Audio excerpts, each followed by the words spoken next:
Mga kapatid, panoorin at pakinggan niyo po itong storya, itong patunay sa kwento ni Tatay Dante Quinto ng Bacong Hermosa, Bataan.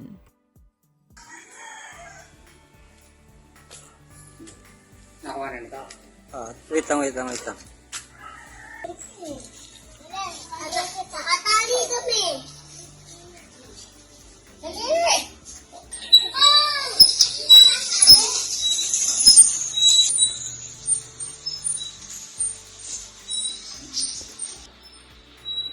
Ito po yung kanilang tahanan, ipinapakita niyo po, ano? Simple lang po yan. Ayan, gawa naman po sa bato yung kanilang tahanan. Dito naman yung bukid. Kung saan po nagpoporsyentuhan bilang isang farmer itong si Tatay Dante. Papakita niya sa atin, ano? Ayan. Ito po ang bukid na pinuporsyentuhan ko. Yan na. Iba po ang may-ari nito.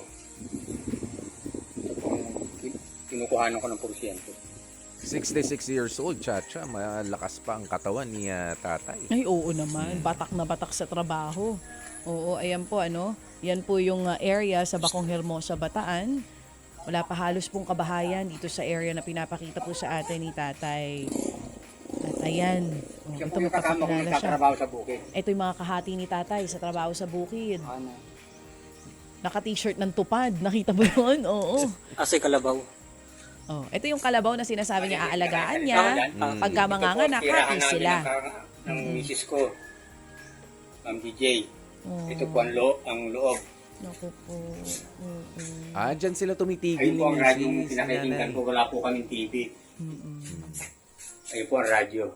So, Hindi po ako nakikinig sa meron pong bahay na gawa sa bato na hindi sementado. Anak ko po itong kumukuha ng video. Ayan. Hindi pa rin finished. Ano? Oo.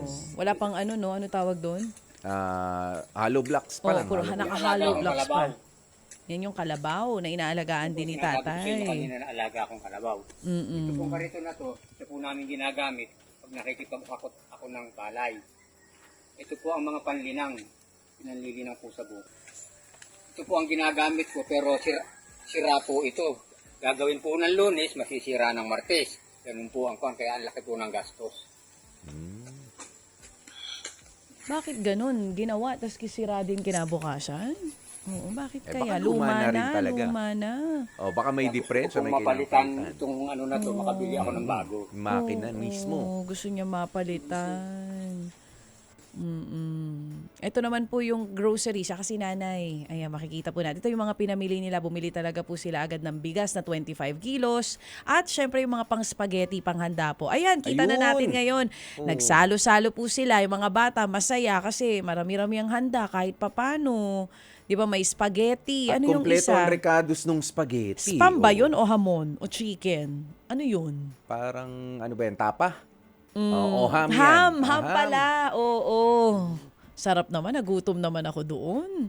Ayan nga pong ham, mga kapatid.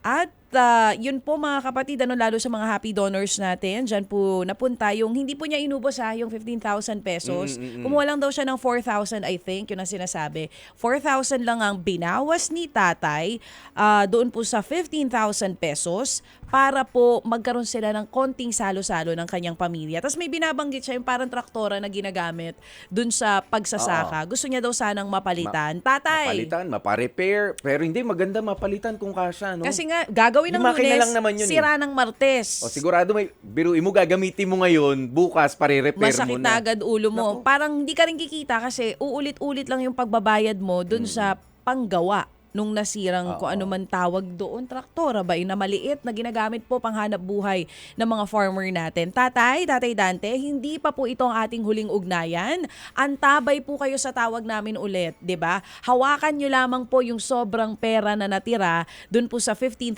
pesos na pinadala ng mga Happy Anonymous natin. At sa susunod na usap natin, hindi kami mangangako pero malay mo yung mga tumulong sa'yo kahapon, magmagandang loob ulit sa susunod na kausap ka Pwede. namin para matupad po yung pangarap ninyo na gagamitin para nga po dito sa panggamit sa pagbubukid nyo po dyan po sa area ninyo At sa maintenance sa din Hermosa, Bataan. ni nanay, ni Missy.